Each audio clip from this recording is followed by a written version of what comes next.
Get.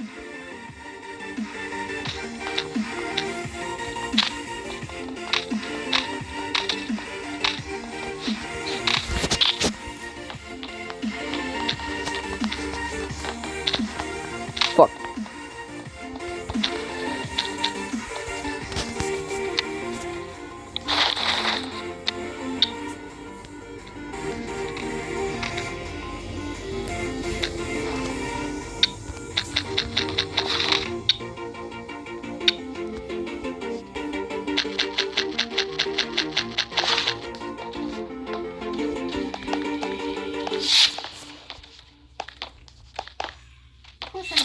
God. Skincare has to be expensive. Age Perfect Midnight Cream by L'Oreal Paris. A rich, hydrating texture, expert Paris skin barrier in just 1 night. 2 out of 3 women with switch or cream. That's most likely copyright.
I can't play this game anymore. I'm genuinely fucking done with it, man.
All you want is an escape.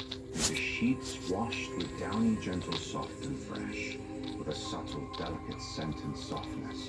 Downy breathes life into your laundry.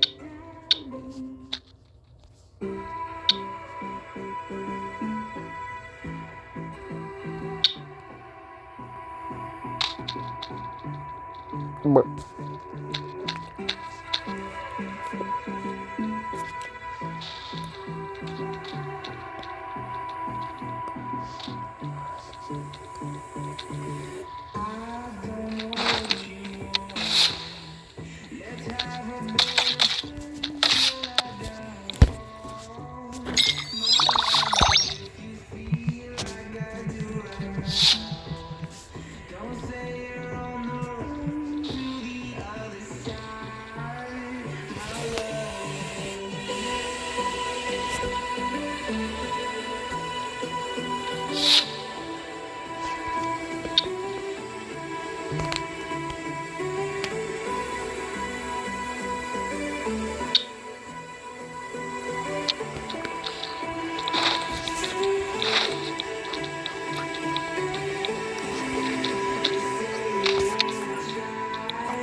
#1 proven electrolyte blend designed to hydrate better than water.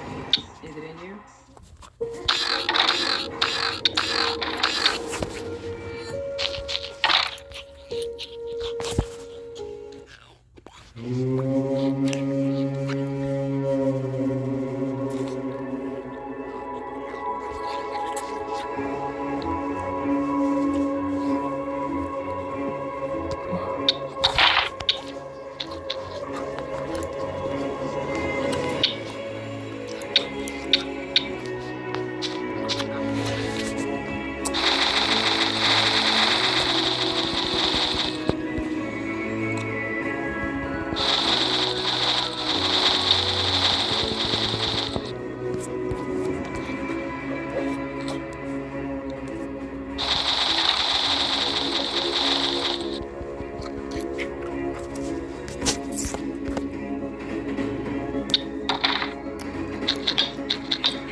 best mobile network in the U.S. is T-Mobile. You see millions of real customers tested the networks, and T-Mobile sort of opened a can of whoop up. So text an instant talk and say, you won't believe where I am. Seriously, where am I?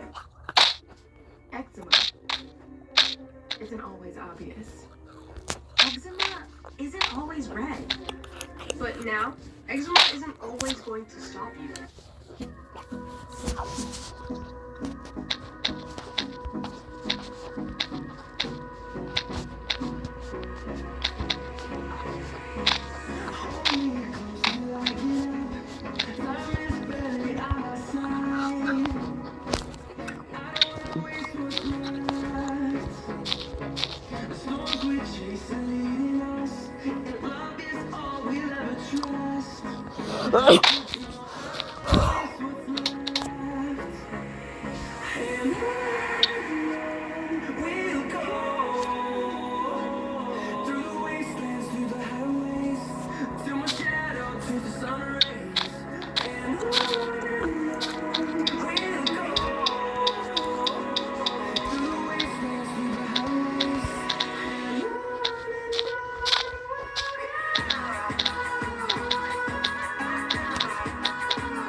Cause I'm the ones who don't cause they watch me weep. I love everything. Fire spreading all around me. The world's so bright, it's hard to breathe, but that's alright.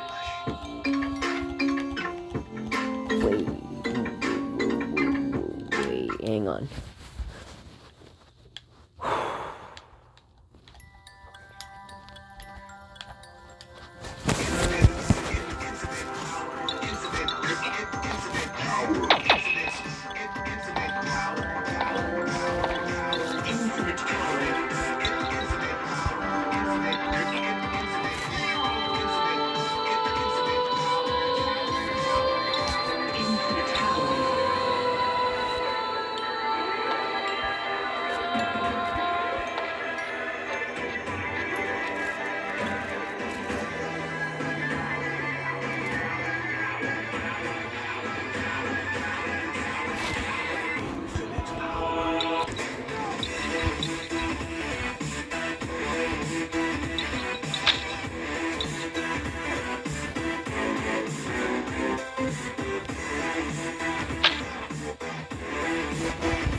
So let me put y'all on to the best flashlight app in the game right now, okay? It's called the Brightest Flashlight Launcher app, and when I tell y'all they wasn't lying, they were not lying.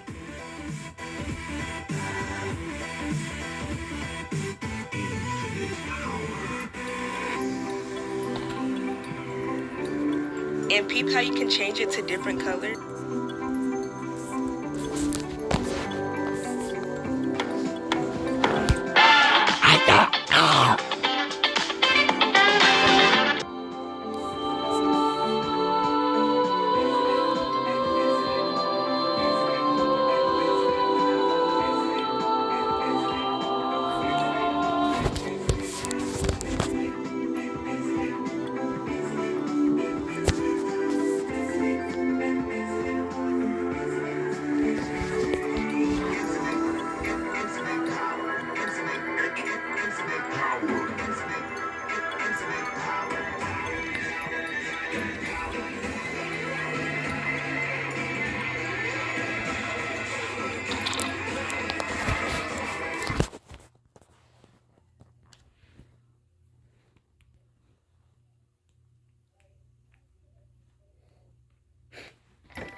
Tide Pods can handle it.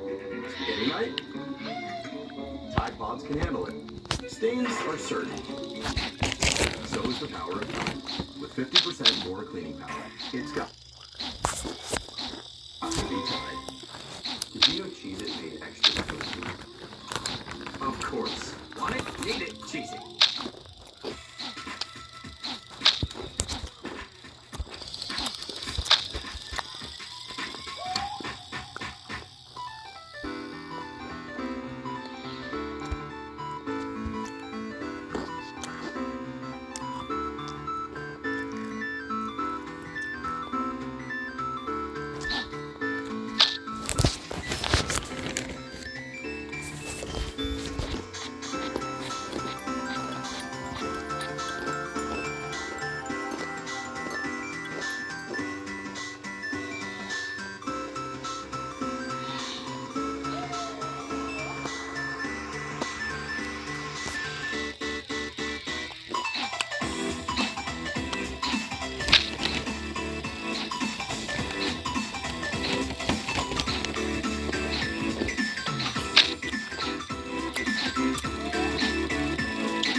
No.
99% grease. It's the goat. And that's coming from a duck. It's the better grease getter.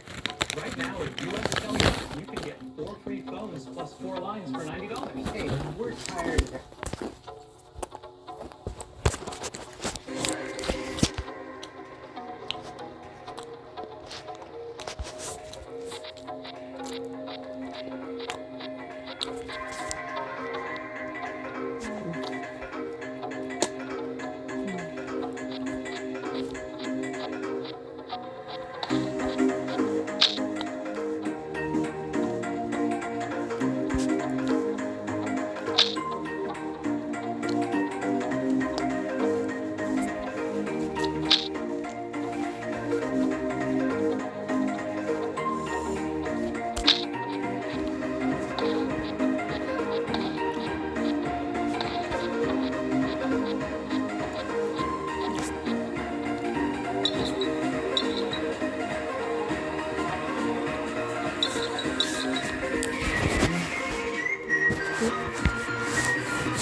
One minute.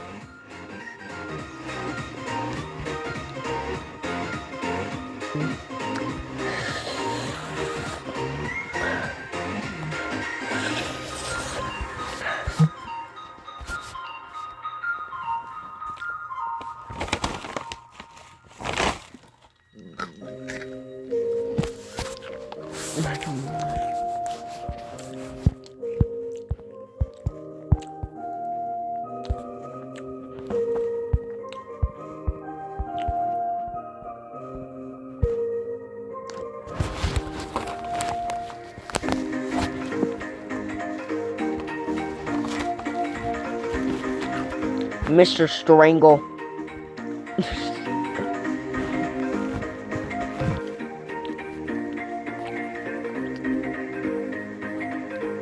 Bruh.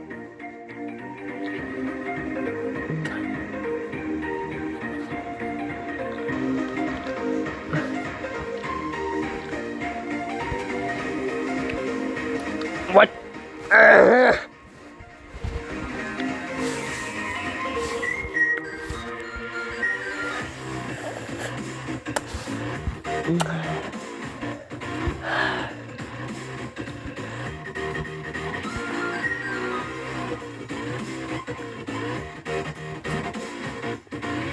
I fucking... Yep. Official. Most likely gonna quit this game.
Motherfucking.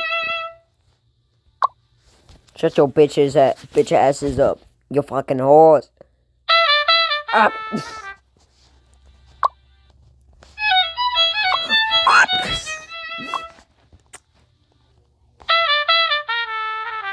Shut up.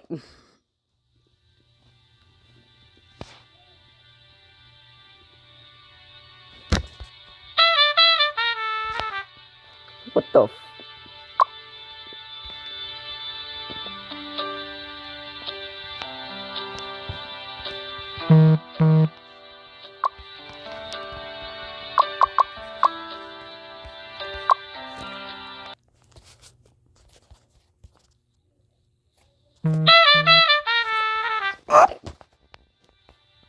I'm going insane! What the fuck? Wait, hang.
Shut up!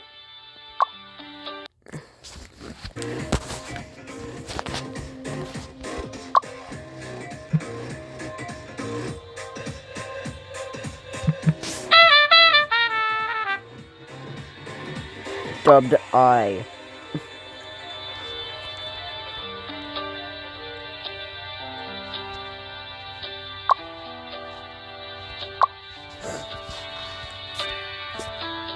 Get the viral I'm still here. It's trade service. That's not ominous at all.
Shut up.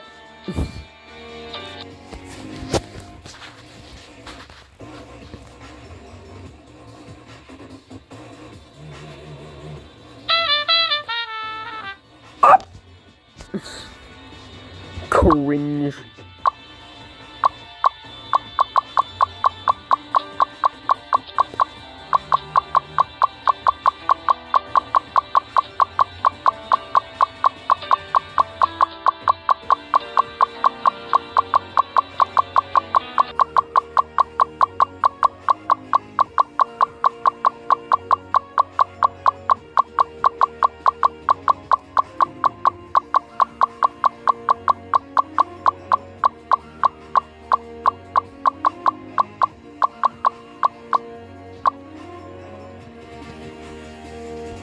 Oh, oh, oh, oh, oh, oh, oh.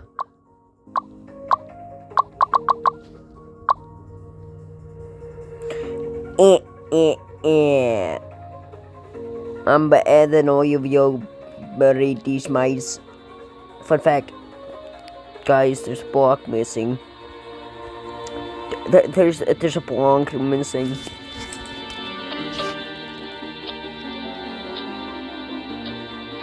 What the fuck is that block?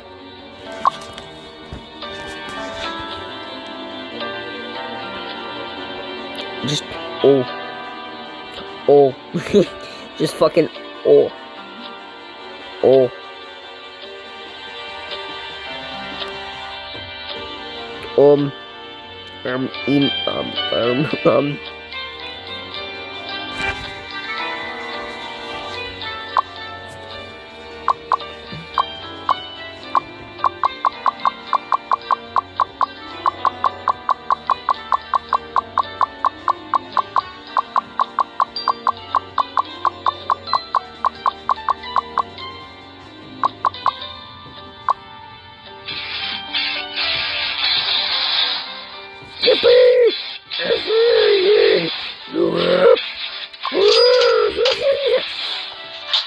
Copyrighted music, most likely.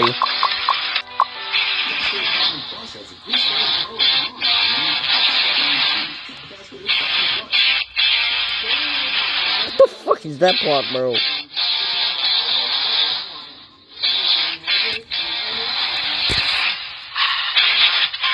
Cringe.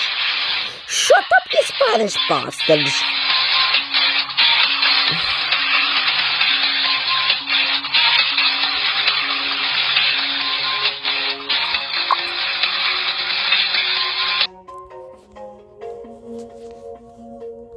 No! Stop! Bastard! Fuck it! I'm pulling out. I'm pulling it out. Wait, what do you mean by that? Yes!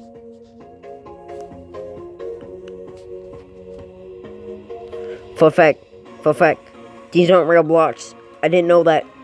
Wait, they are. Huh?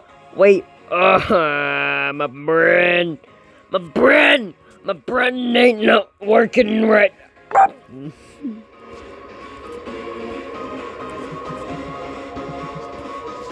Shut.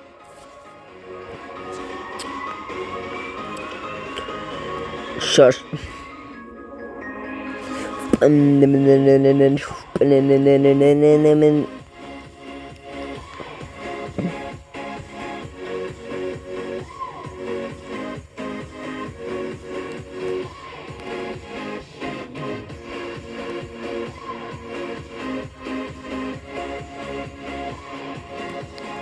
If I'm correct, there used to be like a dude somewhere out here or something that just used to, you know, exist.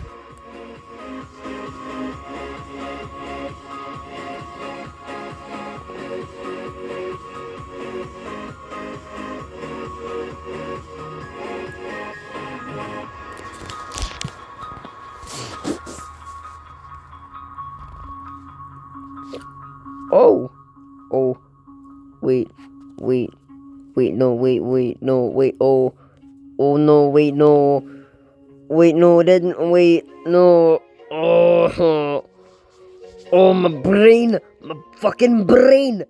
What the fuck was that noise?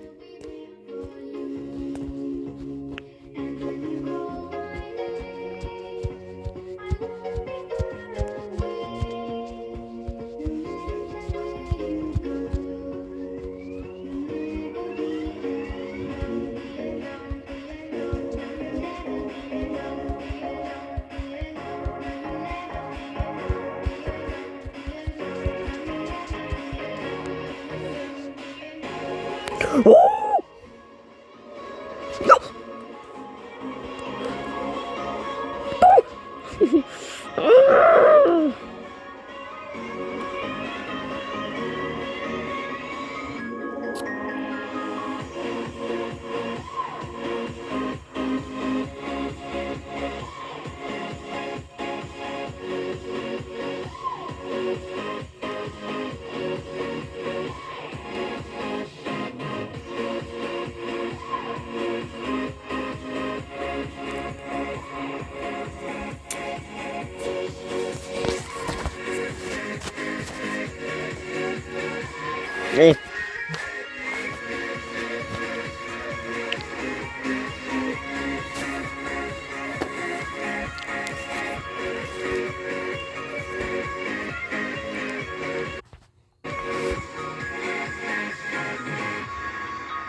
Shut your bitch ass up.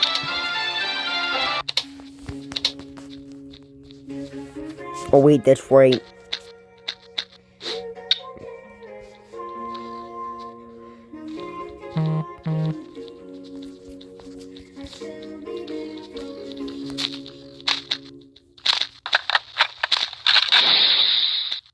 Zero works 20 for 99.9% of bugs trapped.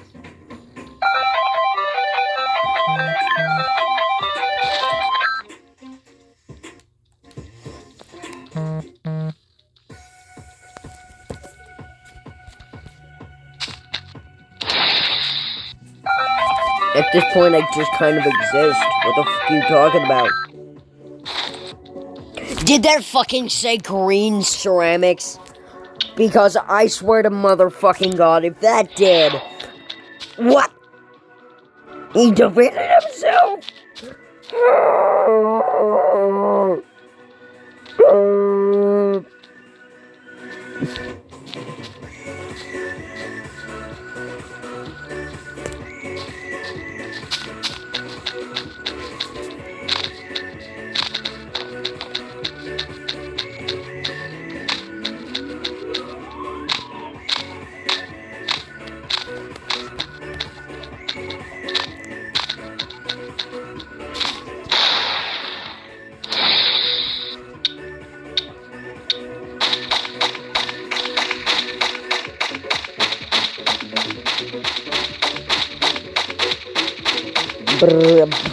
I'm an airplane. Wait.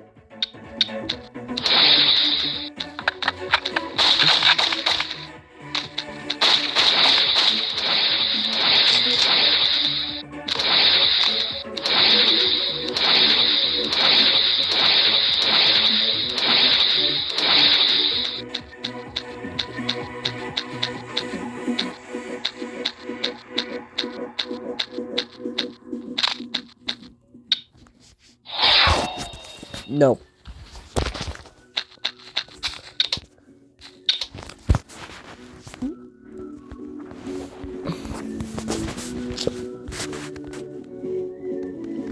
I don't know what to say about that, but, okay.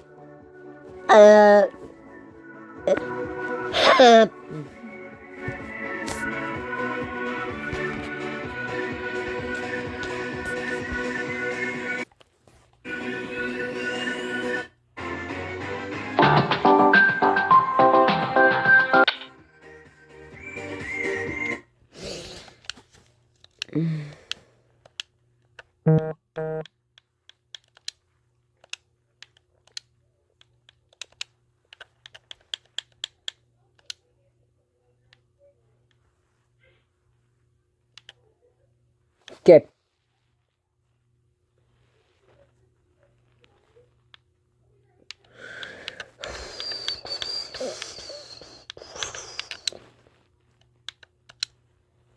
OG Block, man, fucking go music is sick.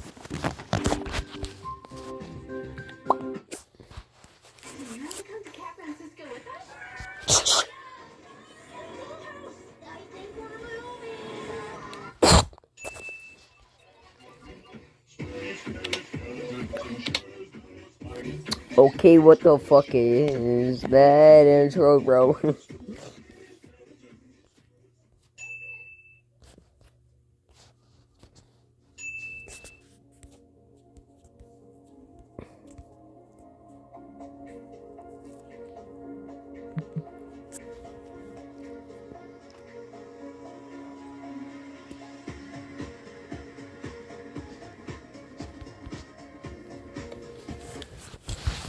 Hey, at least simply just existing makes your enemies mad. Makes your enemies mad. And if you die, they'll be happy. Which, to my understanding, do the opposite of dying. AKA murdering.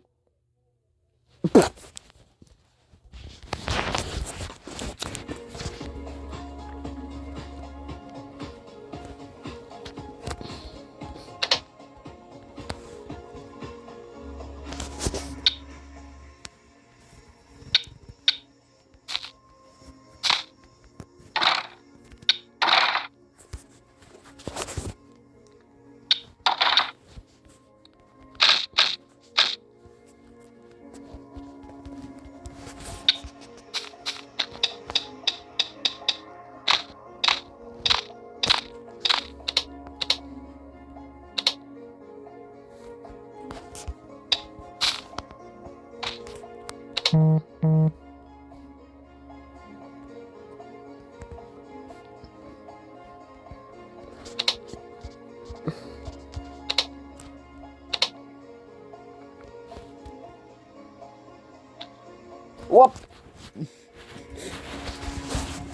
My brain took a second to recognize what the fuck they said.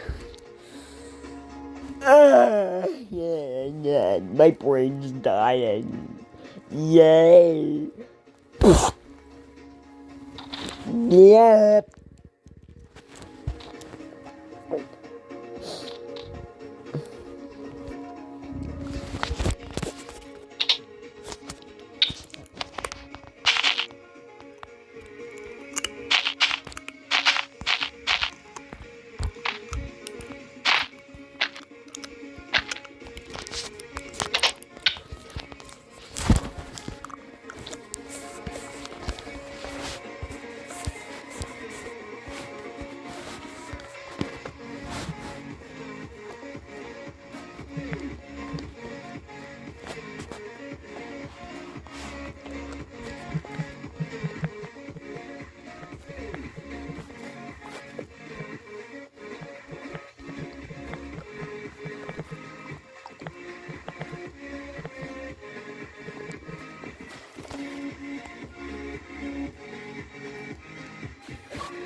Time to search up Tiki 86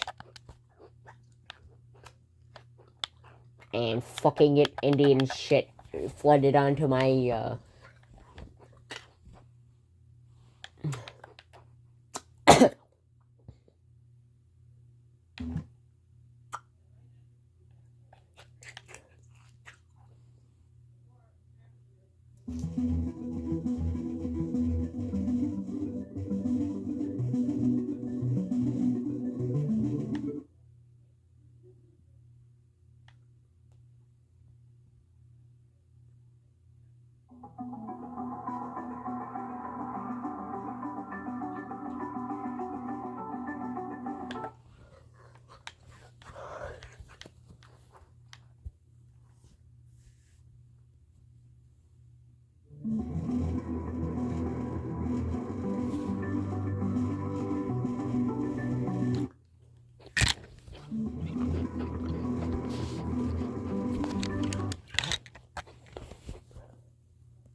No.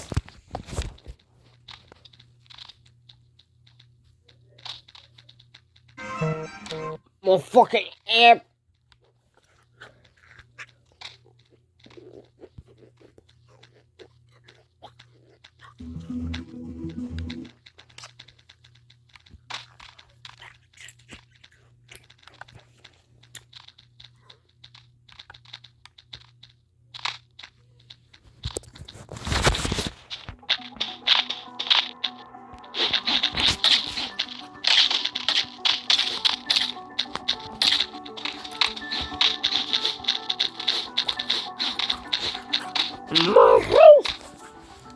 Did I just have an out-of-body experience? It's 3 p.m. and James just accidentally ended a client email with, "I love you." Oops. Oh, James, you need a frosted boost.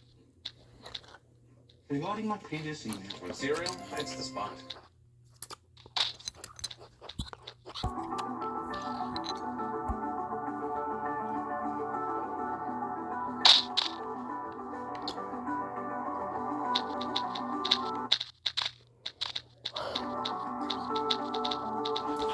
Hang on. No.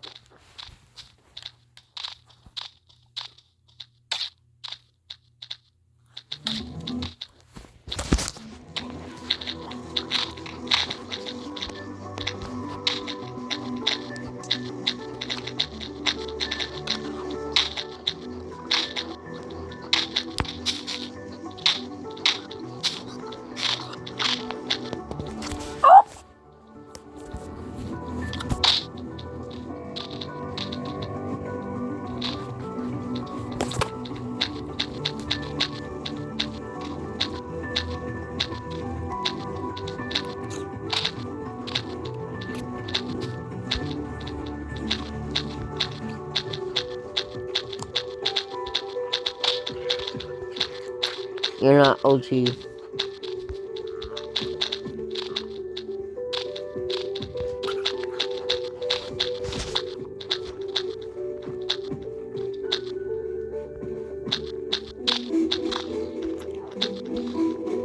No one is.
So he gave it a shot too. Is he the laundromat cool dude now? Mix, match, or happy with game. Dancing wild, world, my friend.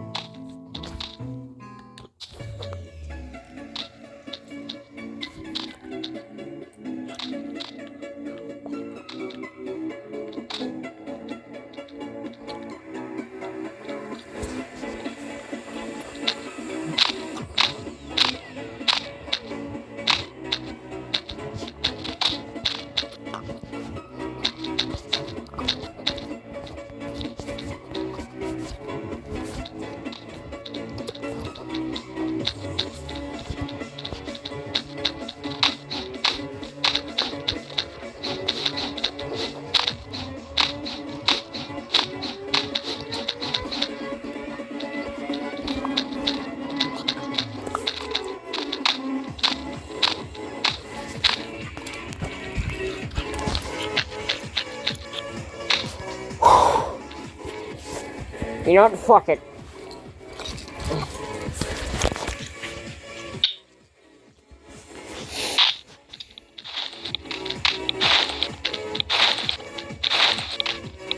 Oh shit.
Boom!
What? No. Yeah. Kev. Kev. So you might need to turn that down a little bit. Is that okay? No. What do you got up to 40? Almost. Can we do like 30? 29? Is that good? They're good? I'd like to go down to like 25, but... Okay, love you. Love you too.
Yeah, boy. With all-terrain tires, a tubular roof rack, and lifted suspension.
Fuck.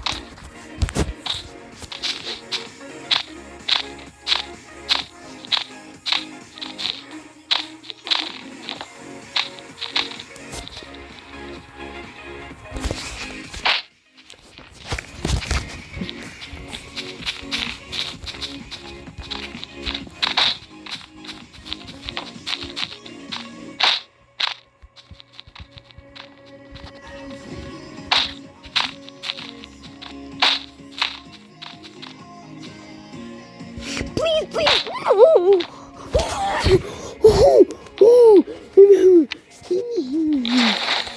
Oh, finally I almost fucking.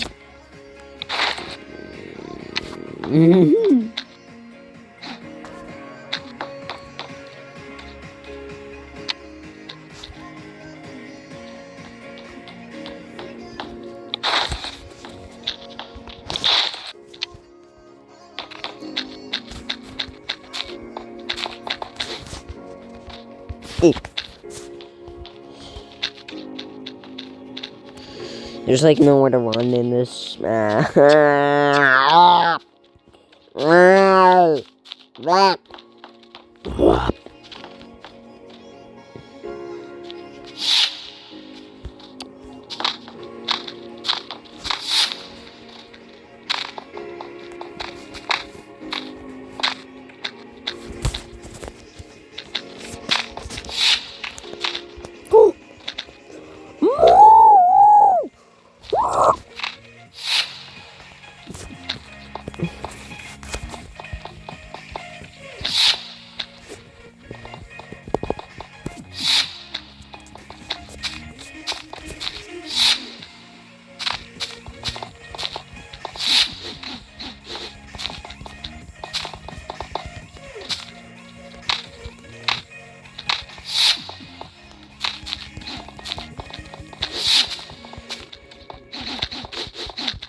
Didn't mean that to fucking happen, but okay.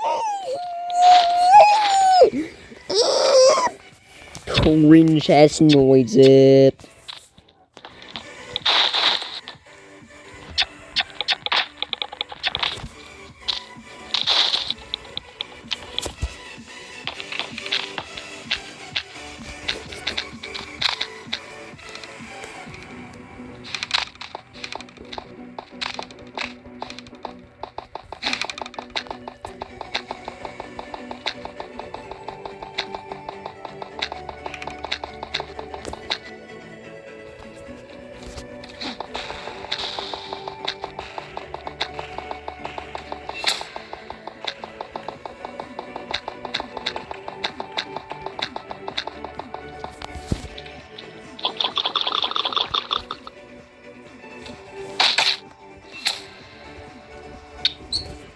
Sorry, I'm in.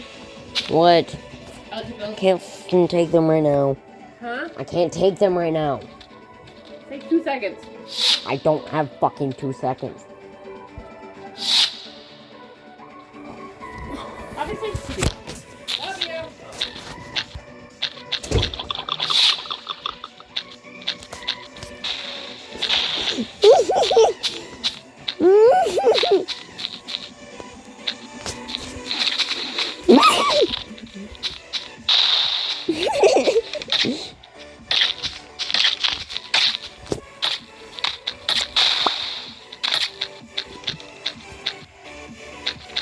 Get your bitch ass out of here. Oh.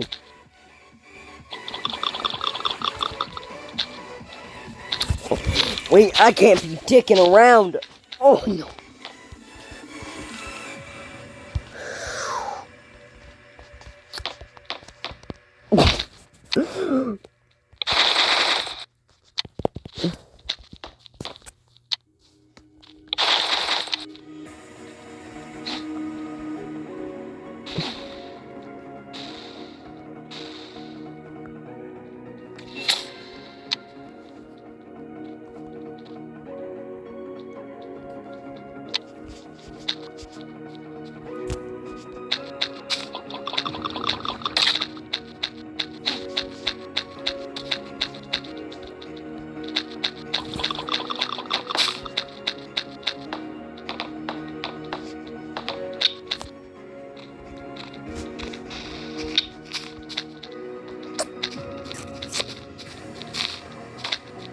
Oh shit.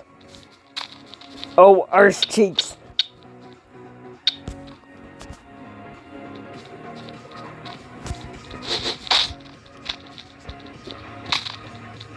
Fuck. Fuck.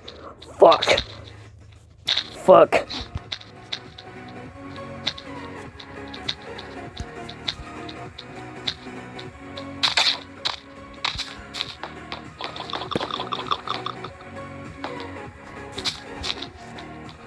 Get your bitch ass out of here, bitch ass, fag ass, bitch. Wakanda. I don't fucking know. Wakanda.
I don't like it. I don't like how they're not moving.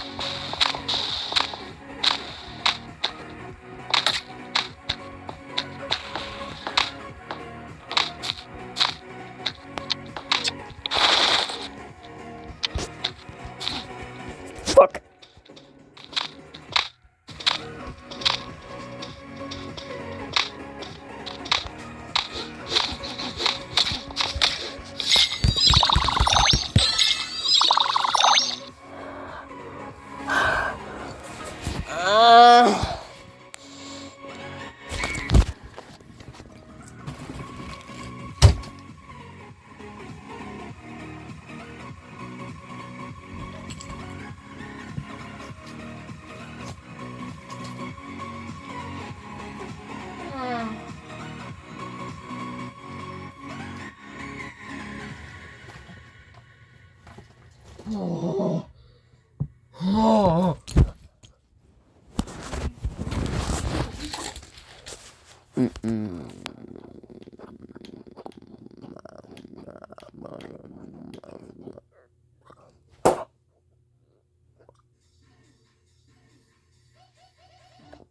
the fuck?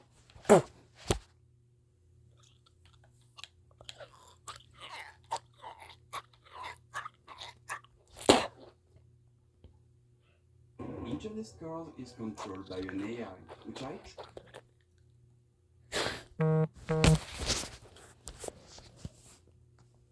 Each of these girls is controlled by an AI, which I train to drive in a from its place.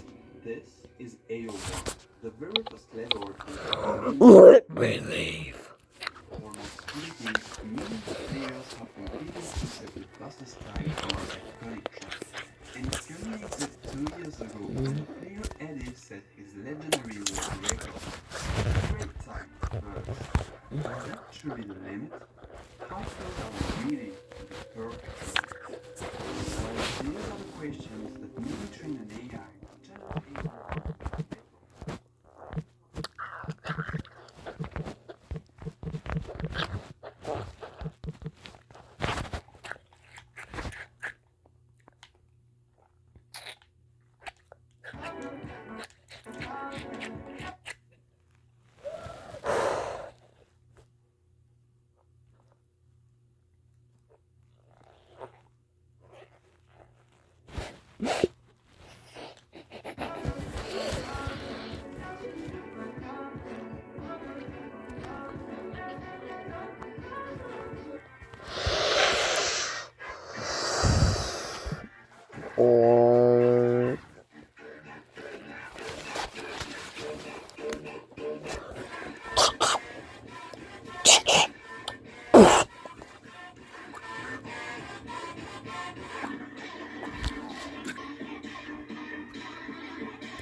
What makes me a good demo man? If I were a bad demo man, I wouldn't make this here.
Get away, roll, you bastard.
What the fuck?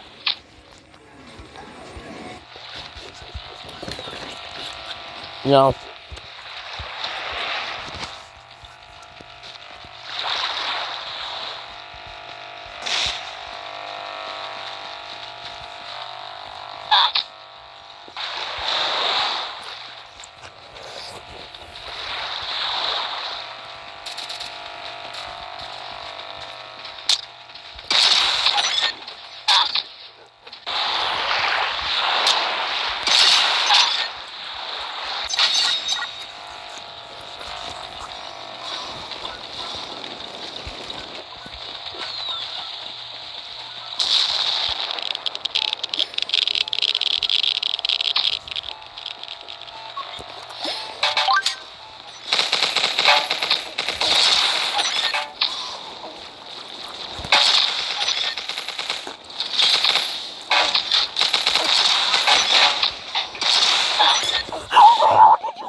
Ah.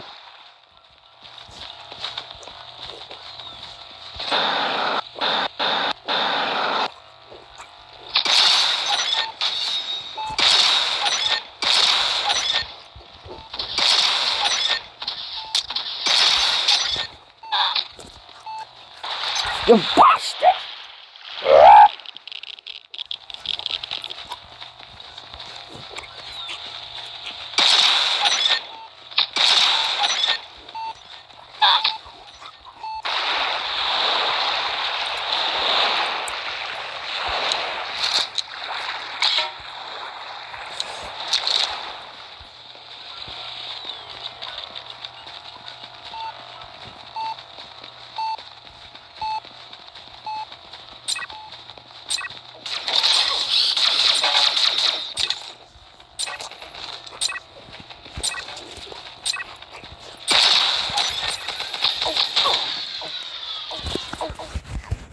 You suck ass, you suck ass. Oh yes, you suck ass.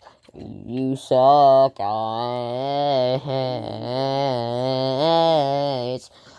Oh, you suck your ass.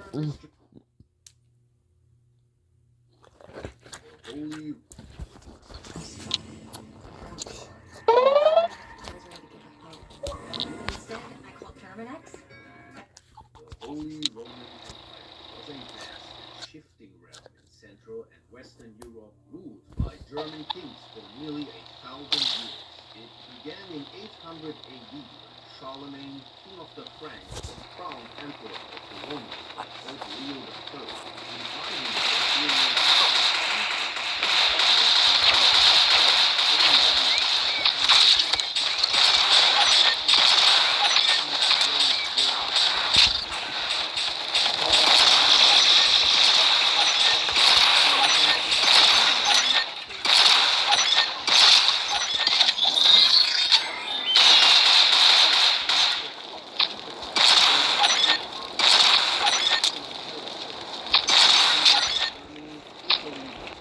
I'm burning.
Fuck yo. in the 19th century. The Confederation was established in 1815 by the Congress of Vienna in response to the dissolution of Napoleon's regime. It comprised 39 sovereign states, including Luxembourg and Liechtenstein. No. The Federation aimed to maintain balance and peace in Central Europe, but was structured in a way that limited effective government. Its central body, the Federal Assembly, convened in Frankfurt and was presided over by Austria. However, decision-making was hindered by the requirement of unanimity, making significant reforms nearly impossible due to the diverse interests of its members. Federal law was supposed to supersede state law, and there were obligations for collective defense, but this was hindered due to political disagreements, especially between Austria and Prussia. The Confederation's stability was further tested by the revolutions of 1848-49, which sought liberal, democratic, and nationalistic changes.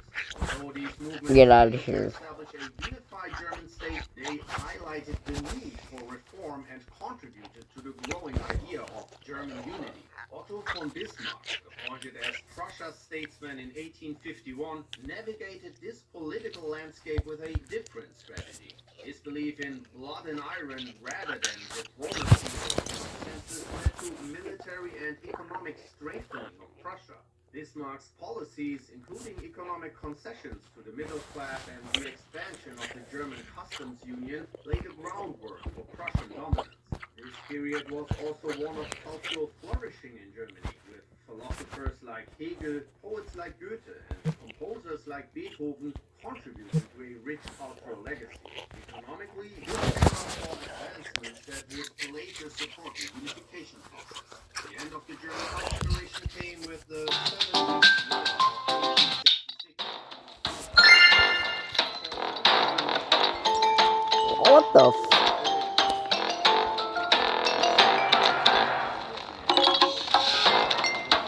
My ears, bro. What is this fucking music? Shut that fucking crack shit off. Fuck off.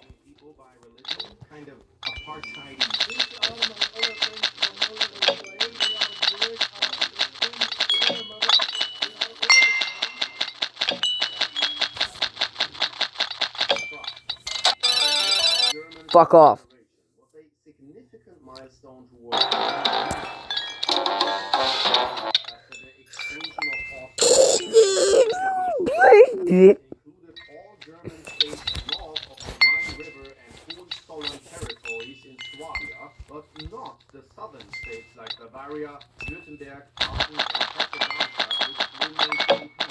The Confederation was initially a military alliance under the North German Confederation Treaty, but evolved into a constitutional monarchy in 1867 with the Prussian king as the head of state. Legislative power was divided between the parliament and the federal council, representing the states. The cooperation between conservative and liberal elements towards national unity. Tensions with France. This game's gay.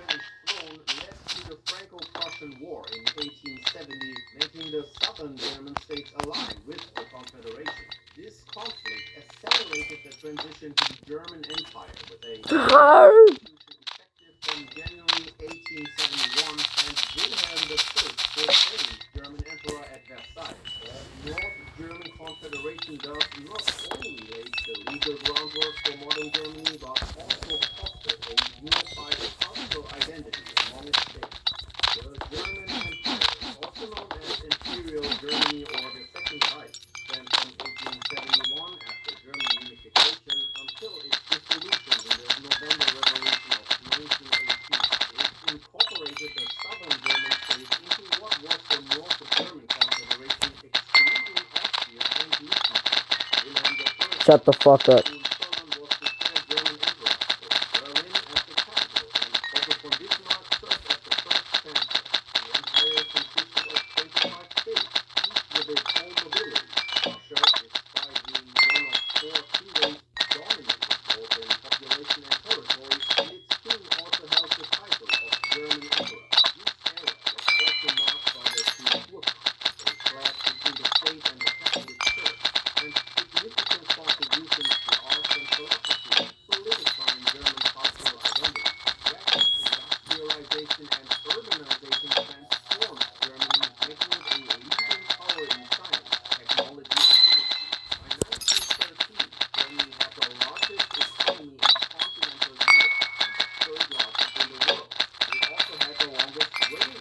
Huh?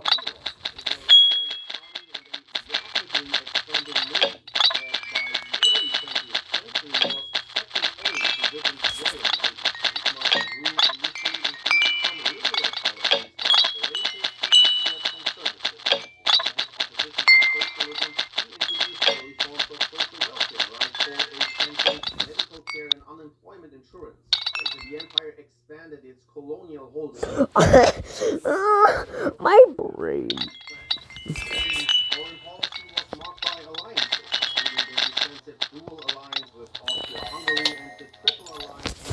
There's no shot though. Oh. What? What? What? Free G cubes. Let me enter. You bastard. War ended in 1918 with the collapse of the German Empire during the November Revolution, which led to Kaiser Wilhelm II's abdication. The treaty No, what the hell? around 270 billion US dollars. Territorial What the fuck has people been doing? They need help. Germany's first attempt at a constitutional republic. Born from the ashes of the German Empire after World War I, this era was defined by economic devastation, social unrest, and political extremism, all fueled by the harsh terms of the Treaty of Versailles. Because of the enormous reparation costs to be paid in gold, there was no more backing for the German mark payment. The early years of the Weimar Republic were a nightmare of hyperinflation. Savings vanished overnight, and the economic collapse gave rise to political chaos, with assassinations, paramilitary uprisings, and attempted coups shaking the fragile democracy. From 1922 to 23, Germany faced one of the most prolific inflations the world has ever seen. Unemployment, hunger, high suicide rates, corruption, anarchy, and chaos marked this period. Prices doubled almost daily for 20 months. The loaf of bread cost 2 billion marks.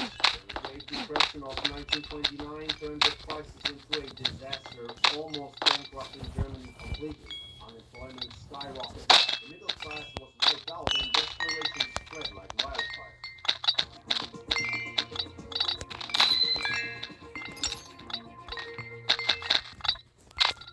Our daughter just bought our first house, All by herself. so we went to go see it. She knew exactly how to manage everything. But then we pointed out the better. You think you praised the house too big? He didn't know. You have to call resources. You took your time to play with the house. You took one house and you took it. Yeah, really took a while, right? Amidst this turmoil, President Paul von Hindenburg relied on emergency speed to support chancellors like Heinrich Brüning, Franz von Papen, and Kurt von Schleicher. But their efforts couldn't stop the growing influence of radical movements, particularly the Nazi Party. In January 1933, Hindenburg appointed Adolf Hitler as chancellor. The Olympics, the Reichstag power decree, and the Enabling Act gave Hitler unchecked power, boosted democracy, and paving the way for a totalitarian regime. By March 1933, the Weimar Republic was dead, replaced by the dictatorship of the Third Reich. Nazi Germany, officially the German Reich, existed from 1933 to 45 under Adolf Hitler and the German National Socialist Workers' Party, transforming the country into a totalitarian dictatorship. The regime referred to itself as the Third Reich, presenting itself as the successor to the Holy Roman Empire and the German Empire. After Hitler's appointment as chancellor in 1933, the Nazis swiftly dismantled opposition and consolidated power. Following President Paul von Hindenburg's death in August 1934, Hitler merged the presidency and chancellorship, becoming the sole leader. His word became a law, and the government turned into a chaotic power struggle among Nazi factions. Amid the Great Depression, the regime restored economic stability through deficit spending, massive public works like the highways, and a rearmament program that rebuilt the military. State investment was intended to stimulate demand for goods, expand income, and lift Germany out of economic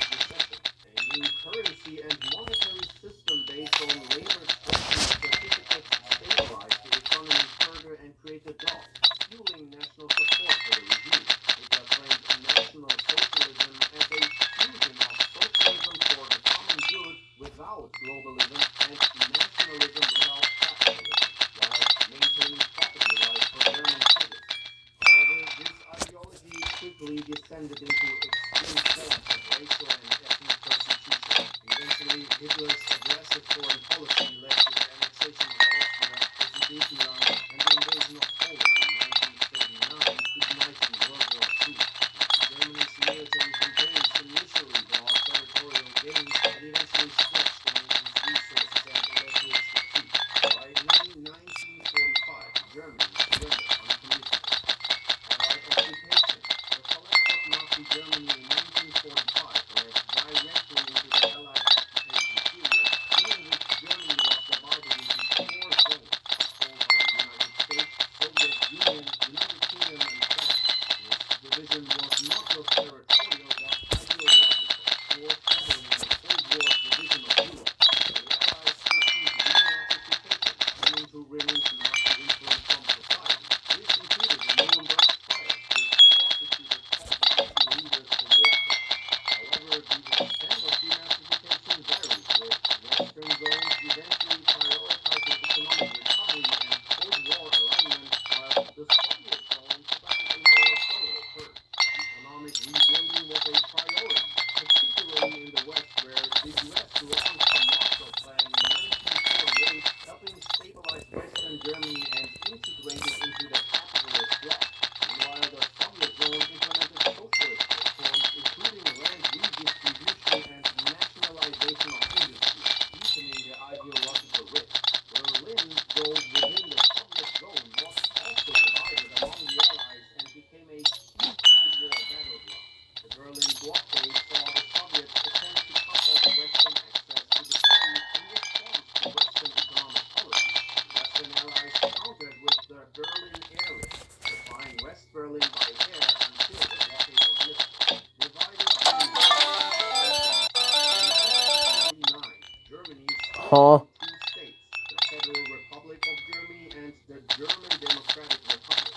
West Germany adopted democracy and capitalism, with Bonn as its capital. Under Chancellor Konrad Adenauer and economist Ludwig Erhard, it experienced the economic miracle fueled by the 1948 introduction of the Deutsche Mark and full integration into NATO and the European Economic Community followed. East Germany was a Soviet-influenced communist state with a planned, state-owned economy, ruled by the SED in a one-party dictatorship. The Berlin Wall, built in 1961, physically and symbolically divided the 2 Germanys, preventing mass immigration.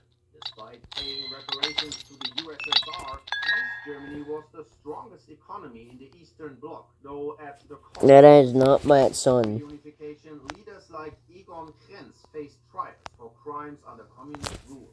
Reunified Germany. In November 1989, peaceful protests and political shifts led to the fall of the Berlin Wall, paving the way for German reunification.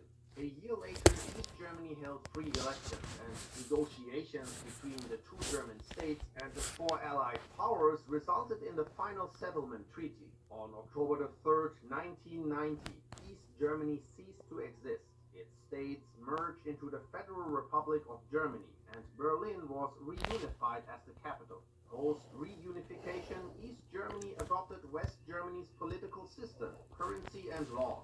A major reconstruction effort sought to modernize the East, but it took decades for the eastern regions to catch up economically, with persistent issues like unemployment and infrastructure deficits. Socially, differences in life under communism and capitalism still shaped perspectives, while the legacy of the Stasi, the brutal East German secret police, loomed over public life. Germany has since become a key player in the EU, known for climate leadership, technological innovation, and peace. Especially the refugee crisis sparked debates on integration and identity, influencing politics. Germany remains a strong NATO ally, focusing on economic and diplomatic interests at the world stage.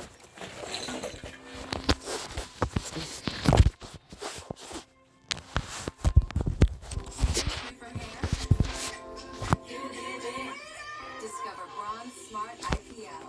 The smart.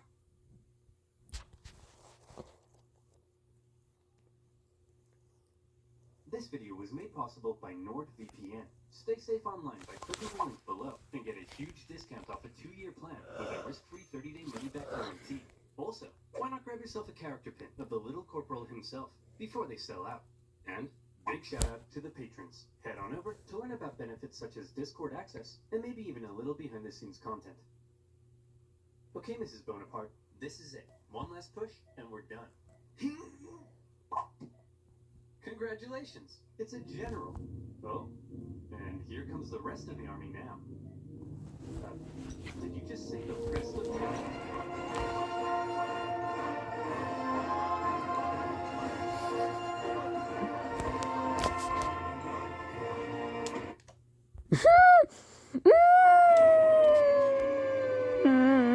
Wow.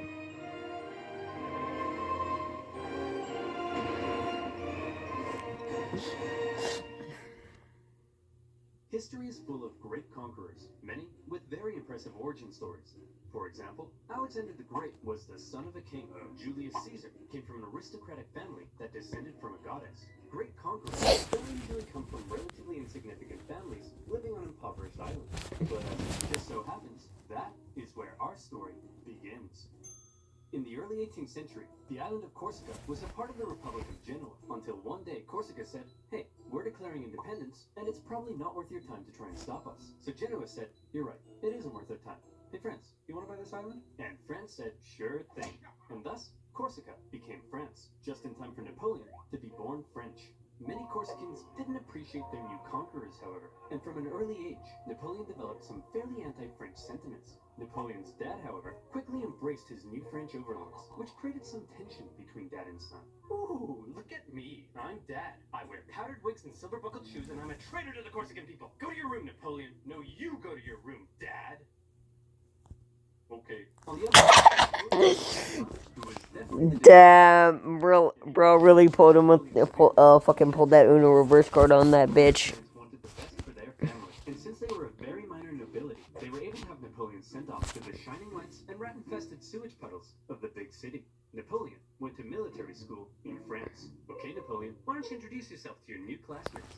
Well, I'm Napoleon, and I hate all of you. Your farts smell like cheese, you can't pronounce the letter R, all you do is go on strike, and you call eggs biffs like a bunch of big dumb idiot dingleberries. Okay. Thanks, Napoleon. I hope you like being bullied. And bullied he was.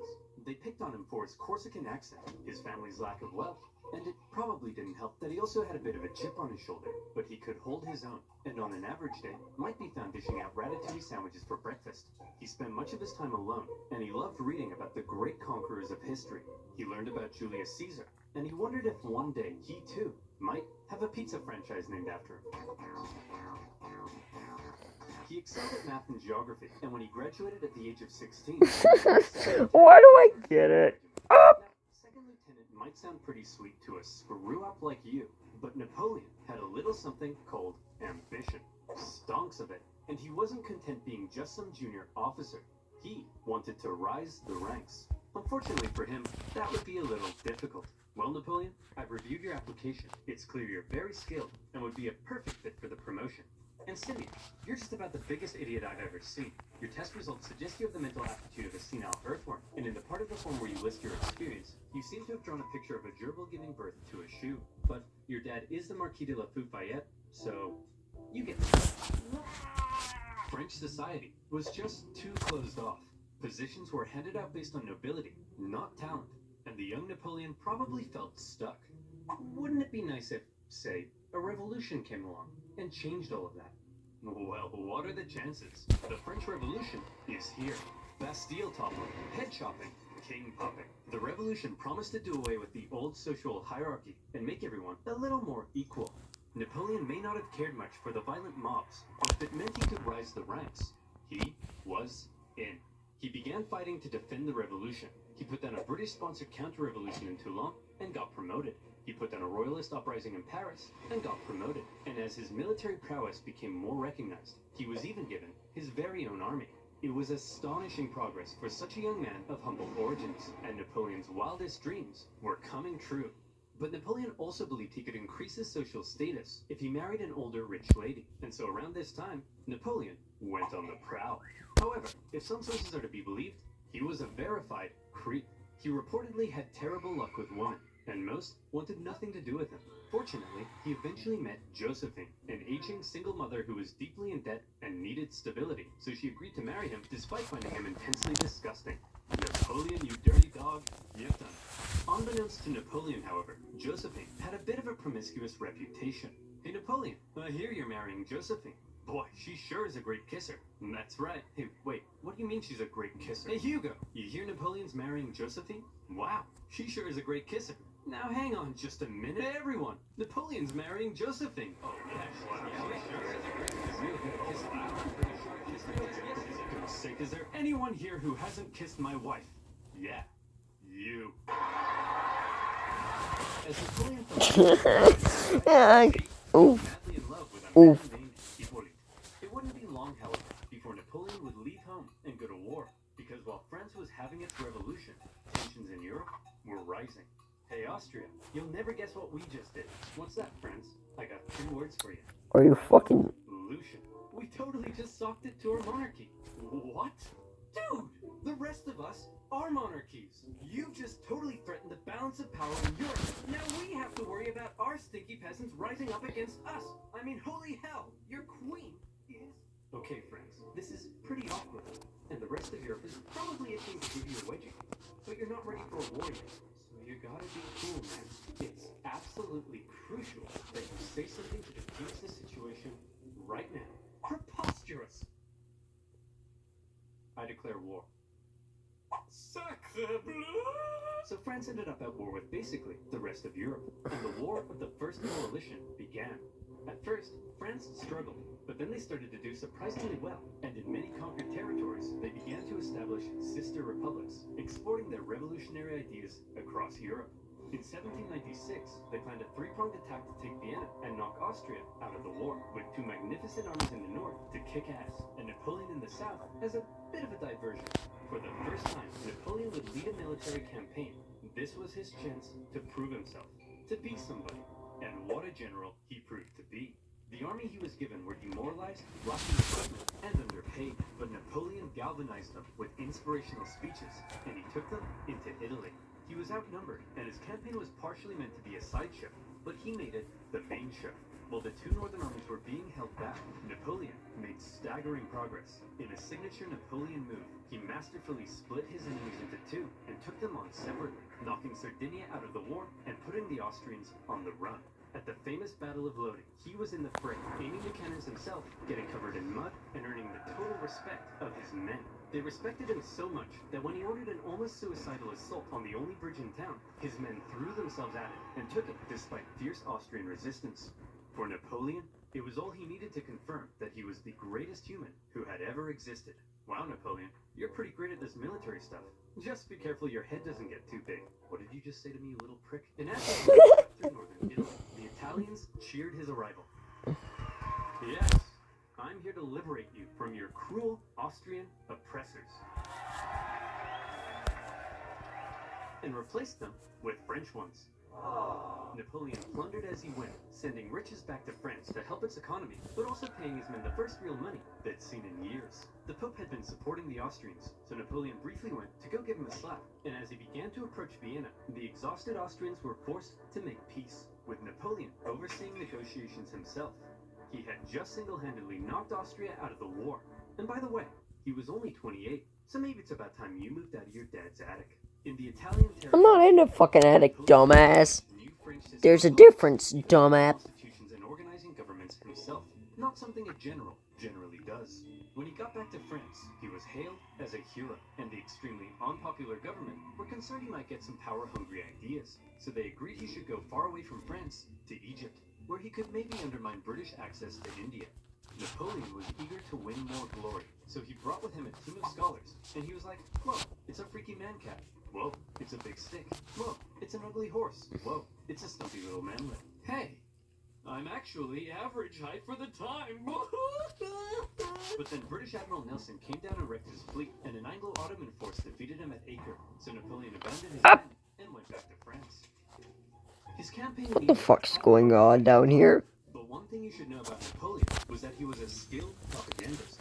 He published his own newspapers that sometimes exaggerated his achievements, and even commissioned paintings that generally made him look cool. So when he returned to Paris, he was yet again hailed as a hero, and he began to get some power-hungry ideas. First, however, he had a bit of a problem to deal with. See, he had learned something shocking about his dear wife. Really, Josephine? This guy? I'm just as tall as him. I'm sorry, I swear. Now that you're becoming famous, I'll never do it again. Make sure you don't. I'd never stoop so low as to cheat on you. Now, if you'll excuse me, I'll be in this room consulting my generals for the next 30 minutes. And by consulting, I mean boinking. By my generals, I mean this woman. And by 30 minutes, I mean 2 seconds.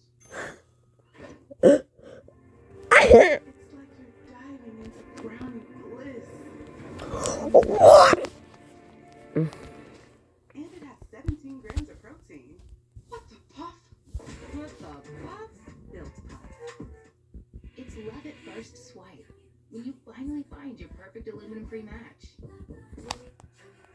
With over 15,000 five-star reviews, your one true Dove, aluminum-free deodorant. Join millions growing their career with Coursera. Start learning today. US Cellular makes it easy to switch. Get $1,000 off any phone with no trade. You don't even have to trade in our team? Nope. Well, this one. Get $1,000 off any phone with no trade-in, and we'll pay off your current contract when you switch. US Cellular, built for us. Booking.com. The family must depart. Having dealt with his wife, Napoleon was then approached by a very influential politician who said he had an idea. He wanted to stage a coup against the deeply unpopular government and needed the extremely popular Napoleon's help. And Napoleon thought that was just the darn tootinest idea. The plan was to trap the government and convince them to voluntarily give up their power. And here's how they did it. Hey guys, oh my gosh, quick! There's a dangerous Jacobin plot to overthrow you, which we definitely aren't just making up. Better get inside this cage so we can protect you. Okay. Gentlemen, we got him. In this case, the cage was an isolated palace outside of Paris, with no one around but Napoleon and his army.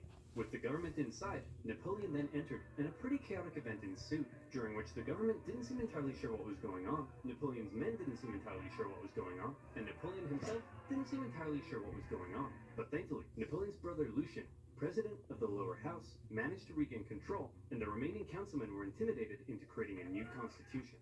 And thus, a new government was formed, this time with 3 consuls in charge. But after Napoleon did some rewriting, in the end, there was really only one man in charge, the first consul, him. And over the next few years, he worked to consolidate even more power, and essentially became a dictator in total control of France. And by the way, he was only 30, so maybe it's about time you washed your disgusting bedsheets. France was now ruled by possibly the greatest military leader of the time. Possibly the greatest? Or definitely? Well, now is his chance to prove it. See, back when Napoleon was still in Egypt, being Indiana Jones. Back home, France was in France, being France. They had conquered even more territory, and they were like, hey Piedmont, you get revolutionary ideals. Hey Switzerland, you get revolutionary ideals. And Rome, you get revolutionary ideals.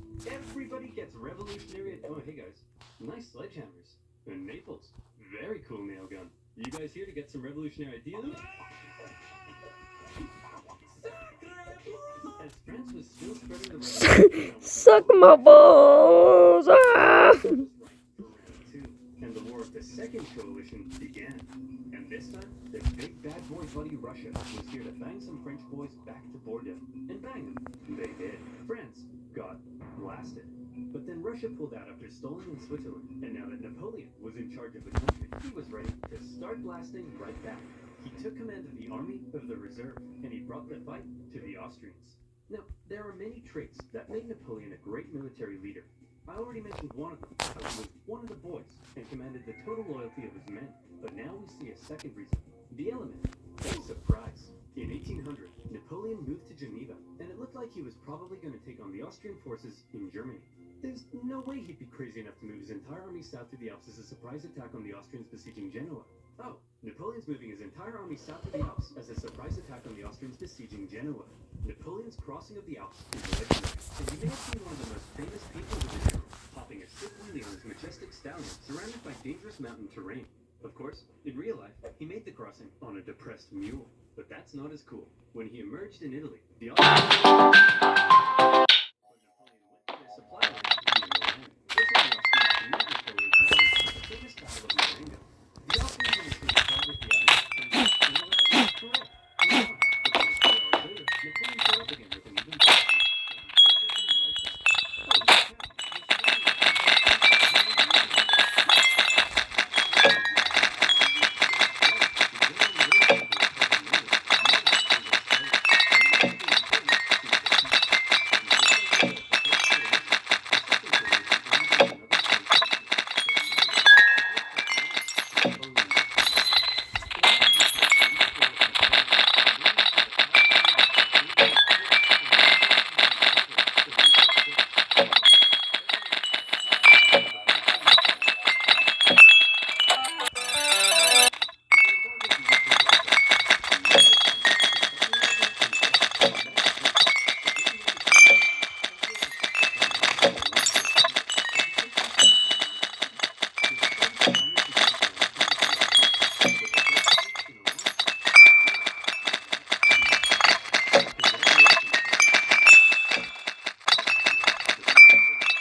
largely scaled back rights for certain groups, and husbands had full legal control over their wives.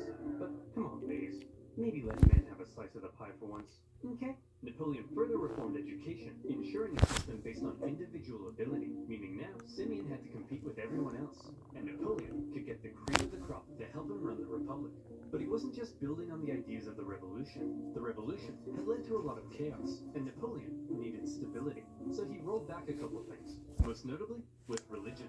The revolution had pretty much kicked the Catholic Church to the curb, but Napoleon understood that since many citizens still considered themselves Catholic, that could be a problem. So he came to an agreement with the Pope and brought back the Church, only this time with some pretty hefty power limitations. He also ensured freedom for other religions, and is often noted for his positive treatment of Jewish people at a time of widespread anti-Semitism. But while all of this may make Napoleon sound like a pretty stand-up dude, it's good to note that he believed in religious freedom because he thought it was a powerful tool to keep the poor from eating the rich, or something like that. Overall, Napoleon's aim was to end the chaos of the revolution and finally create a stable and prospering French republic. And in that aim, he seemed to be largely successful and generally popular with the people of France. He officially declared that the revolution is over, adding, "I am Napoleon's head could be seen for miles. Of course, not everyone was happy with Napoleon. Conservatives felt he was too radical. Radicals felt he was too conservative. But since Napoleon was a dictator, opposition could usually be stamped out with some good old-fashioned iron fisting. My Attempts were made to assassinate him. He wanted to strengthen his position Stop. and ensure his dynasty could live on after him. And so he decided being first consul for life simply wasn't quite enough. He decided he should become emperor. He held a vote, asking the French people if they were cool with the idea, and they returned a definitely not rigged 99.9% in favor. The balls on this man. And so on the 2nd of December, 1804, in an elaborate ceremony at Notre Dame, Napoleon was made emperor. The Pope was even invited to attend, and normally he would crown an emperor, but to make sure everyone knew this wasn't some Charlemagne-style circular power division, Napoleon lifted the crown and placed it on his own head. Like I said, the ball's on this man. He was now Emperor of the French. Well, Napoleon, you were a general, then you became first consul for life, and now you're an emperor. Is it enough yet? Is your ambition finally satisfied? I don't know, Pierre. What comes after emperor? I would say God, sire. You want to be a god? Yes. I'll put it down under maybe. Okay, everyone. What the hell is going on? This Corsican guy showed up out of nowhere, and he's kicking our ass. He's exporting the ideas of the French Revolution wherever he goes, and he just declared himself King of Italy and Emperor. He can't do that. I'm the Emperor. Oh, hey, fellow monarchs. I see you're having a monarch party. My invite must have got lost in the mail. I'll just set up a spot right here. Wow. You don't belong here, Napoleon. We're coming to take you down. I'd like to see you try. Oh, I'm so scared I just pooed my pants. Hey, everyone. I just pooed my pants.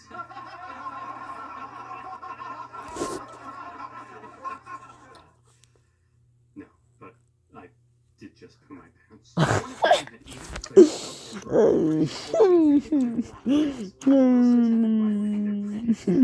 Napoleon immediately occupied Hanover and then began making plans for a great British invasion, partially paid for by selling a huge chunk of land to the United States. Napoleon gathered his army along the English Channel, but here was the problem. While Napoleon's powerful army would almost certainly obliterate the British on land, there was very little chance he'd actually make it across the Channel, because Britannia ruled the waves. This power dynamic would keep the two traditional enemies from engaging in much real direct combat throughout the Napoleonic Wars. However, the British had something else up their sleeve: copious amounts of money. They were willing to throw cash at anyone who would go to war against Napoleon, and there were plenty of takers: Austria, Russia, Naples, and Sweden. Hoping to put Napoleon's France back in its place, formed a third coalition against France. The coalition forces probably thought that this time they stood a chance. They weren't prepared for the total humiliation they were about to suffer. The War of the Third Coalition was Napoleon at his best.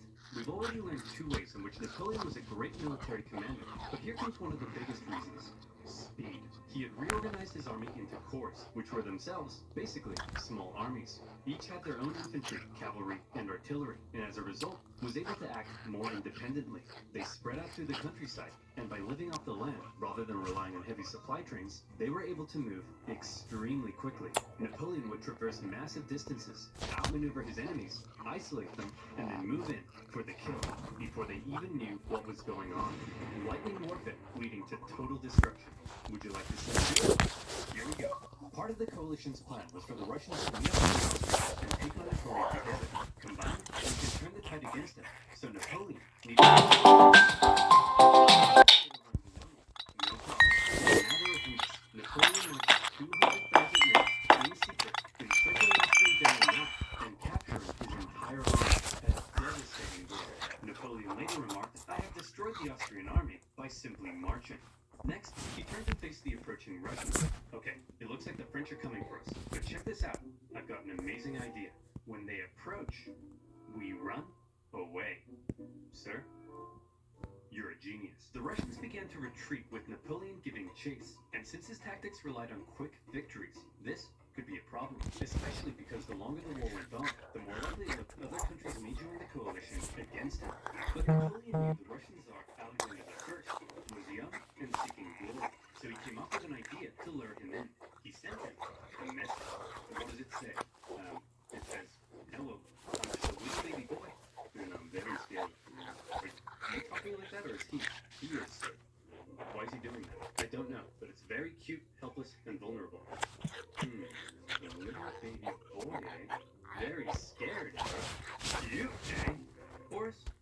crossbow were going hunting, the Allied forces turned to face Napoleon, who they now believed was in a vulnerable position. He was set up at Austerlitz, and to make it look like he was retreating, he had even evacuated the high ground. A thick fog set in, obscuring Napoleon's center as the Allies took the bait and set up on the heights. From there, they spotted Napoleon's very weak-looking right flank, and they descended the heights to go get it. Little did they know, it was exactly what Napoleon was hoping they'd do. The next thing they knew, a large French force was emerging from the fog, launching a huge central assault up the hill. They swung around, crushing the Allies, and as men attempted to flee across the frozen lakes, Napoleon ordered his artillery to fire on the ice, causing an unknown number to drown. But he told me he was just a little baby boy. What happened? He tricked you, sir. You mean I was the little baby boy all along? It was Napoleon's masterpiece, and Austria was once again forced to make peace with France. Then, with the French conquest of Naples in 1806, the War of the Third Coalition ended as yet another Napoleon victory. This was the third time Napoleon had to give Austrian Emperor Francis a good spanking. And so, with the peace treaty in 1805, Napoleon was determined to punish him. He was forced to give up territory and over significant compensation, and promised never to fight Napoleon again. For now, Russia, Poland, and the UK remained at war with France, but none were able to offer much of a threat. And so, Napoleon got to work strengthening his grip over Europe. He gave out rule of captured territories to his family and friends, and most notably, he established a new confederation in Germany, with himself as its protector. Seeing his influence in Germany being wiped away, Emperor Francis acknowledged reality and officially dissolved the Holy Roman Empire, an entity that had existed for over 1,000 years. But it wasn't all good news for Napoleon. For one thing, Spain had earlier allied with France in 1804 because the British just couldn't help themselves from blowing up Spanish ships, and Napoleon hoped the combined French-Spanish fleet would eventually be able to invade England. Unfortunately, he received word that British Admiral Nelson had engaged his fleet at Trafalgar.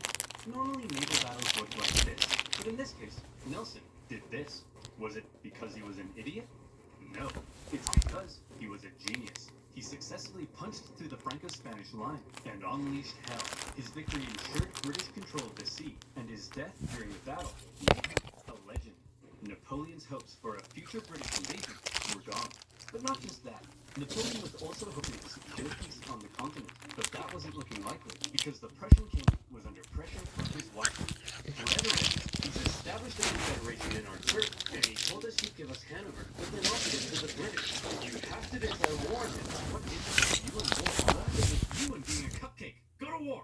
Okay. In October 1806, Prussia, with its famed military tradition, joined the coalition and declared war, beginning the War of the Fourth Coalition. Unfortunately, Prussian King Frederick William III wasn't the smartest tool in the shed. Look at him over there, being all French. Makes me sick. Boys, we'll get him this time. But here's the thing. This time, we have to stick together. Do not under any circumstances face Napoleon by yourself. You all saw what happened to Austria. Hey, where'd Fred go? Hey, you jerk. Think you're some kind of big shot? Huh? Wanna tangle with Fred? You don't got the cojones. We're screwed. Without consulting its allies, Russia had gone ahead and sent Napoleon an ultimatum, demanding he move all his forces out of Germany. Now, some of you watching this video probably can't even wipe your own bum yet, but I'm tired. I'm too tired. Prussia's army was quite outdated, so when they met Napoleon at the twin battles of Jena and Auerstedt, it wasn't even close. Even Marshal Davout's heavily outnumbered corps at Auerstedt sent the Prussians running, and Napoleon carried out a ruthless pursuit of his fleeing enemy, taking Berlin and within a single month decimating the Prussian forces. Frederick William and the remnants of his army moved to the east. At this point, Napoleon's forces were pretty tired. Winter had come, and conditions were miserable. He anticipated both sides would settle into winter quarters, but Russia decided to try their hand at an unexpected winter attack.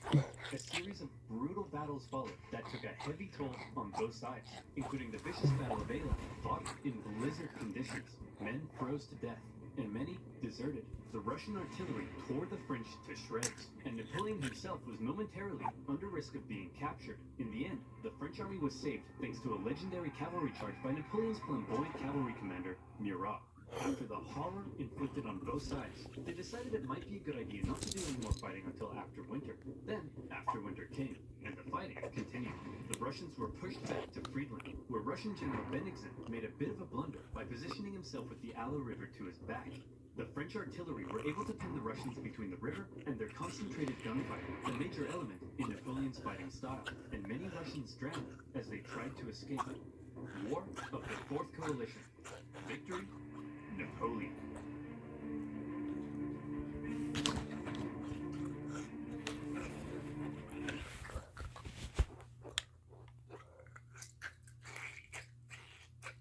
How was Germany?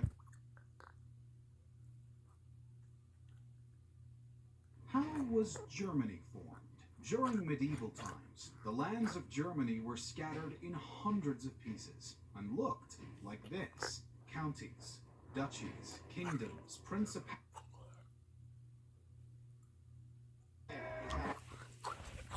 Thousands of accessories in stock and ready for install. Radco, your truck, your way. Welcome to Cinnamon Toast Crunch Training Camp. I'm Amir Al-Sensor with my boy Justin Jefferson. Let's see if Energy's got some stuff. It's crunch time. These are Formula One's most awkward and funniest moments. My dad did that once for a mechanic with a Ford. Let's start with one of the most legendary glowdowns in F1 marketing history, McLaren Honda 2.0. The car? Awful. The results? Worse. So what did McLaren do? The MP431 was a disaster. Heavy, bad looking, and powered by a Honda engine that seemed hellbent on self-destruction. Jets above, what's happened to your front right wheel? Yeah, we got a payday, guys. That is Fernando Alonso, out of the Spanish Grand Prix.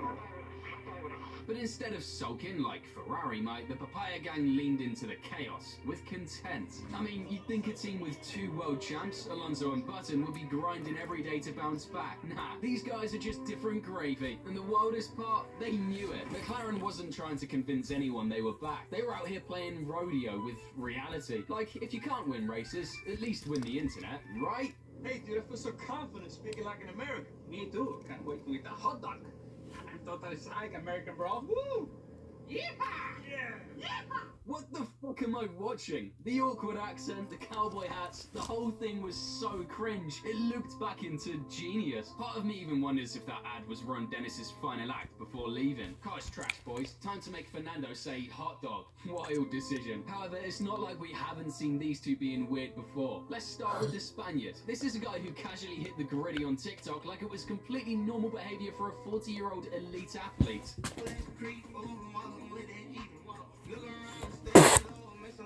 Cringe. Beer ads with dramatic camera angles and a smirk like he's auditioning for a telenovela.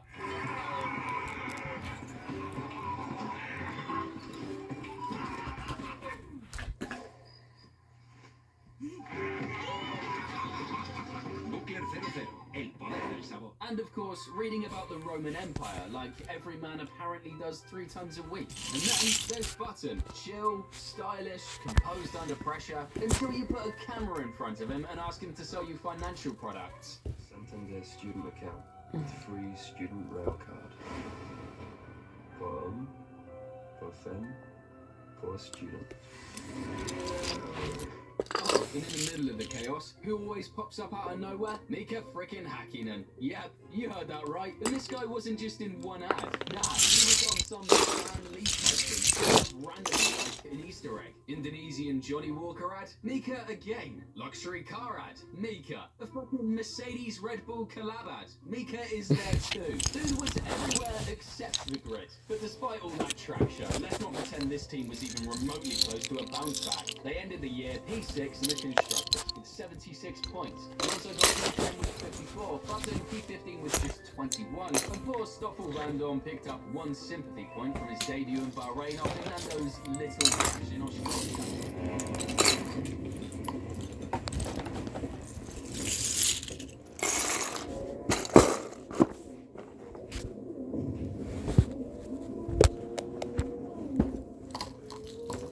Anyway, while the Woken team had us laughing with them, the next trio, you'll be laughing at them. I'll show you what happens when too much money meets 0 brain cells. Il predestinato? Not quite. More like El Desastroso. Enter Mahavir Raghunathan, a man whose legacy includes the most infamous 3-point turn in motorsports history.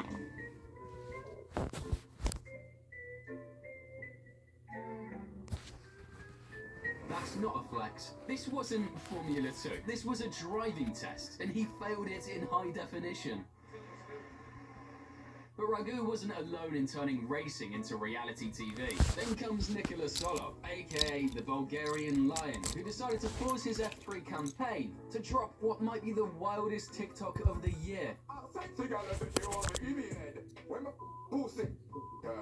Bro, just watch it. You've got this guy, rising star, part of the Alpine Academy, dancing and mouthing along to lyrics that go,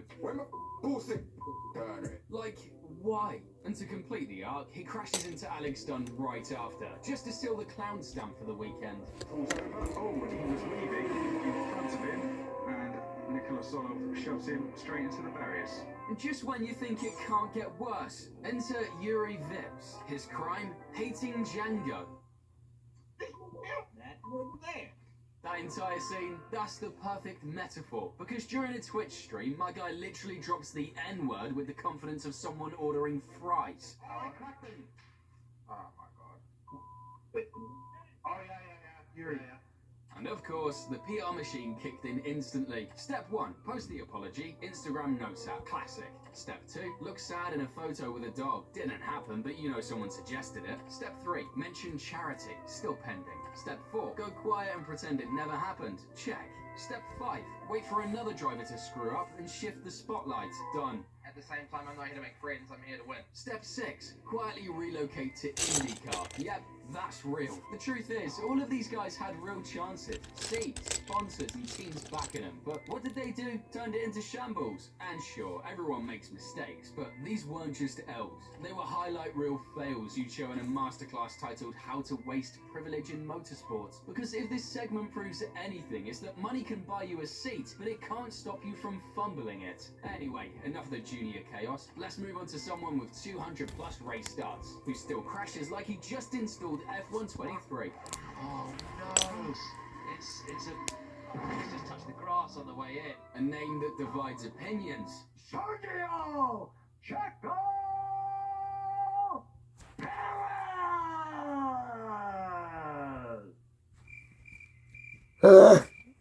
The man, the myth, the balaclava. Is he fast? Depends. Is he unintentionally hilarious? Absolutely. Let's be real, Checo hasn't been great on track lately. But off track, 5-star comedy chef. The last time we saw Checo was in Abu Dhabi.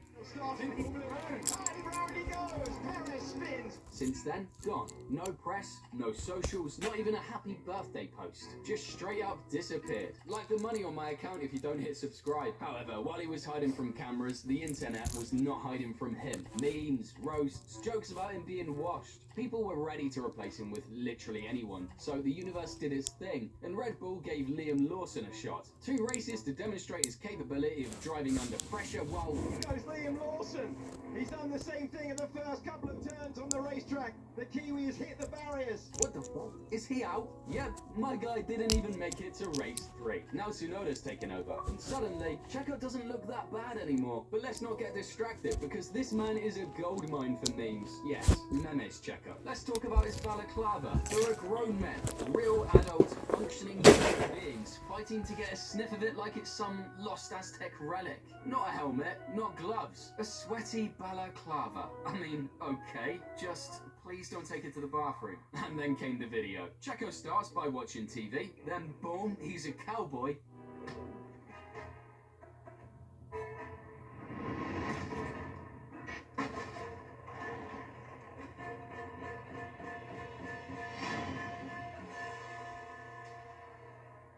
Then a ninja.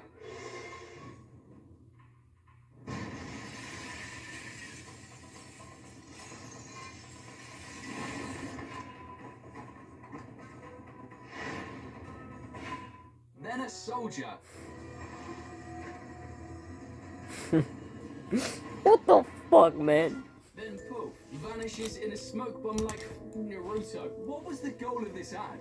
No clue. What did it accomplish? No clue either. Zero context, maximum confusion. Peak Sarasota. And it doesn't stop there. Who remembers that time when the Mexican, fully dressed, got tossed in like it's part of the baptism ritual? And what did he do? Exactly what any regular person would do in that moment. Say cheese. Brother, you're not just a meme. You're elite tier meme mythology. Because in a sport filled with pressure, data, and spreadsheets, there's always time for chaos, and Checo always delivers. And you know who always delivers too? Today's sponsor, Coopert. And yeah, I know, in the last video a lot of you were tearing me up in the comments saying Coopert might be a scam or just a rebrand of Honey. And honestly, I get where you're coming from, but let me clear that up real quick. I don't work with scammers or shady companies. Coopert is 100% legit, totally safe, and actually super well reviewed. They have a Trustpilot rating of 4.8 out of 5 from millions of users who have nothing but good things to say. So here's how Coopert works. You just install the free browser extension on whatever browser you like,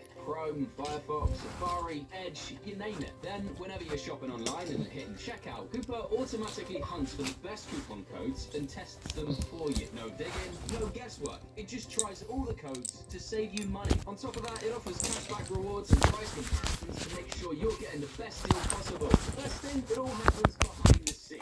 Easier than stroke finding a wall. What's also important, Coopert follows all the industry rules. They don't override or mess with affiliate tracking or steal commissions. So yeah, if you were worried about Coopert being some scam or sneaky scheme, rest assured it's a trustworthy tool used by millions every week. It's just a simple, legit way to save money while you shop online. Thank you again to Coopert for supporting the channel and making these videos possible. Ah yes, Spielberg, home of Red Bull, home of the Styrian Hills, and home of whatever this was. Everything started like a normal race weekend in Austria. Cars on track, fans in Lederhosen, cowbells ringing. Ocon probably already planning how to ruin Alonso's race. Then came the pre-race entertainment. You know how F1 always tries to spice things up before lights out? This time, they brought in a guy named Issa Kalfa, aka Jetpack Jesus. A man in a full flight suit, strapped to a literal jet engine, ready to fly through the sky, feeling like a bug. And for a second, it was majestic. He takes off, he soars, the crowd's cheering, the vibes are immaculate, and then dude nosedives straight into the asphalt.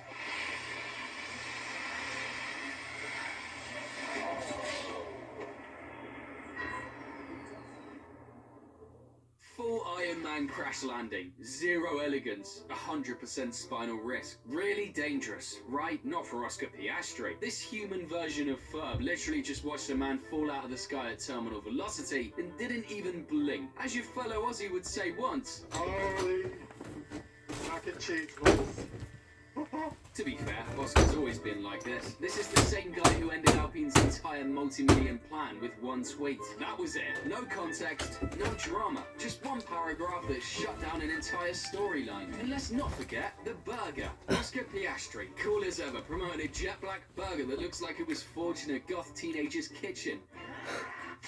At this point, I'm not convinced he's a real person. Oscar isn't a driver, he's a background NPC with god-tier reflexes. And then, because this universe is beautifully cursed, Piastri's mum logs onto Twitter. If you don't know her yet, Oscar's mum is basically the final boss of F1 Twitter. She roasts him regularly, publicly, with precision. And the best part, he never reacts. This entire weekend felt like a fever dream. Jetpacks, flash drivers, Jedi drivers, savage farms, and all of it captured in 4K awfulness. Because that's what the pinnacle of motorsport does best. It mixes danger, disaster, and deadpan energy, and now makes it content. But you know what else felt like a fever dream? When the safety car straight up crashed in Monza in 2024 during a pre-race test.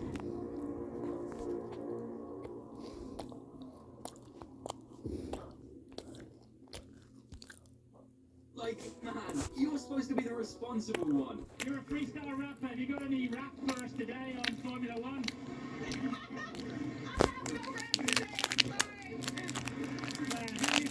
Who you supporting in the race? I can do that because I did.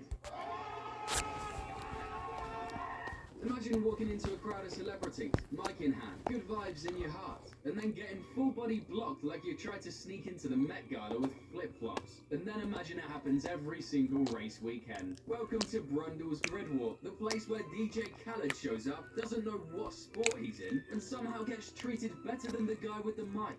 Martin Brundle, Sky F1. We in Miami. This my home. The best city in the world. And the whole world is here. for this beautiful event. F1, family, fun, good energy, superstars, icons. They didn't want us there at F1, but what? God did. God did. That's right. Yeah, me neither, Martin. See, doing Brundle Huh? is like being a mall Santa.